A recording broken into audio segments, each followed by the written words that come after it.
Politics, and whether we like it or not, politics are here to stay.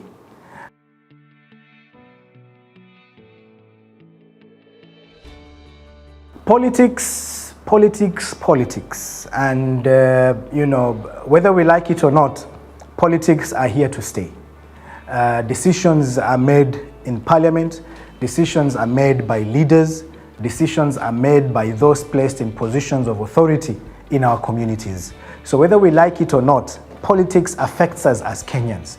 And each and every one of us must, at least in the minimum, take an interest to know what is happening in the political arena. Sometimes I wonder, you hear somebody say, I don't like politics, so I will not vote. But we don't understand that when you don't vote, you're not counted in the decision-making processes.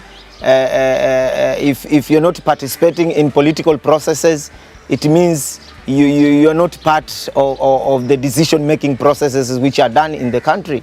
In Kenya, we are seeing a trend in voter apathy. A large number of young people are not voting and they barely participate in public participation forums.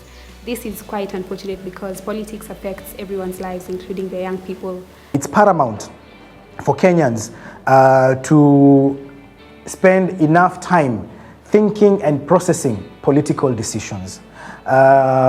We have a responsibility for ensuring those who are placed in positions of authority that our politicians are people of sound integrity and proper upbringing. Politics for us is a game of thieves, and I'll allow that to sink. Why?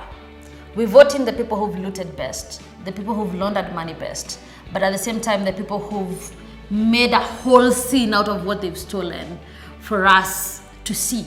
We are more attracted to thieves. I'm sorry.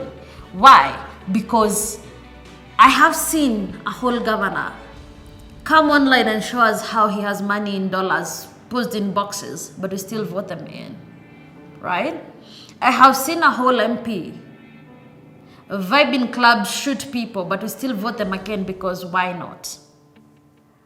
I have also seen the governors and MCAs and MPs doing TikTok showcasing how wealthy they are with no evidence of where they got their wealth from, and we still vote them in. I have seen people in courts and having cases being allowed to vie, and people still vote them in. Chapter 6 of the Constitution of Kenya talks about leadership and integrity. And this ties very closely with issues of politics, because it is us Kenyans who then choose the politicians who will make decisions for us for a period of 5 years. And unfortunately, many Kenyans think that their responsibility only lies at the point of choosing these leaders. That after that, the 5-year period, then they have no responsibility whatsoever. And that is wrong. Every decision that is made in parliament, members of parliament are supposed to come back to the community to get your views so that they can go and take action after taking your views. Public participation is guaranteed in the Constitution of Kenya. Politics of this country has really affected us in terms of our tribes. At the same time, we look in the perspective of political parties. It's a shame for us to see people are doing wrong things, but because this politician is from my political party, which I'm supporting, I don't worry about what he's doing. Even if he's a thief, I will be like, okay, but that is my man, or that is my woman. I voted for that person. Politics have played a great role in dividing people in Kilifi, which in reality, politics should bring people together, because political parties are like organizations which should have objectives. They should have focus on what they would like the people they are either leading or ruling to, by the end of the day, to achieve. People are not thinking in the way they are supposed to think. They think in their own selfishness, and that has affected us. Politics has made us not moving or not seeing us as brothers and sisters when it comes to our political decisions, because we belong to political parties, and all the time we feel like our political parties are always right, you see, and we end up supporting things which are not even relevant to our lives. We must redefine what politics means to us. And why am I saying this? Politics is the air you breathe. Politics is the taxes you're being paid, you're paying right now. Politics is the house you live in at the moment. Politics is the food you eat. Why? The amount of money you pay for that rice, for that skuma wiki, for that unga you buy is politically determined. The amount of money you pay for your health services is political. So you cannot afford to sit in the sidelines and watch as politics unfold. You're part of the political system and you need to participate fully. There's no room for bystanders when it comes to politics, because for the longest time tumekubali wezi watutawale, walinde na waibe. As we keep quiet, as we just observe, because politics is none of our business as long as our person is in politics, or as long as our person is in government. So it's time to redefine that. It's time to stand up and ask ourselves, what does politics really mean to you and how do you participate? Are our politicians persons of integrity? The people we have chosen and we have put in positions of authority, are they persons of integrity?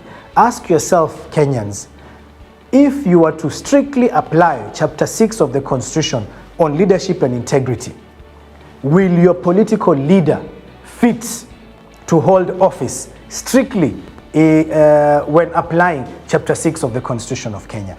And if the answer is yes, then congratulations. But I know for the majority, the answer will be a resounding no, which means we have elected individuals who are unfit to hold those positions that they are holding today. It's a whole thing, and we've had even a former cabinet secretary coming out to say we're going to have a government, or we're experiencing a government that has 50% of its people who are doing money laundering.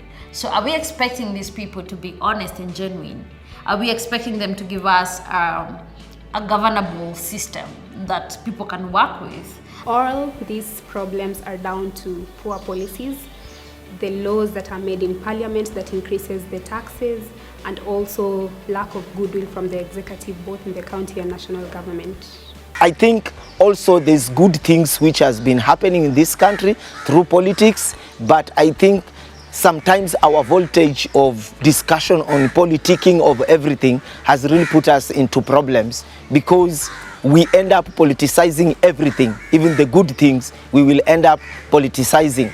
When the government is doing something good, we need to appreciate that they are doing something good. When they are doing something bad, we need to come out with all our efforts, with all our energy, and tell them what you are doing is wrong. Until when will we allow thieves to define what politics mean to us? Until when will we fail to see that politics is all we have in terms of getting value for what we vote in? Do young people have the right mentors in the political space? Why is the government not allocating money for civic education so that Kenyans can know their rights and their roles and responsibilities when it comes to politics?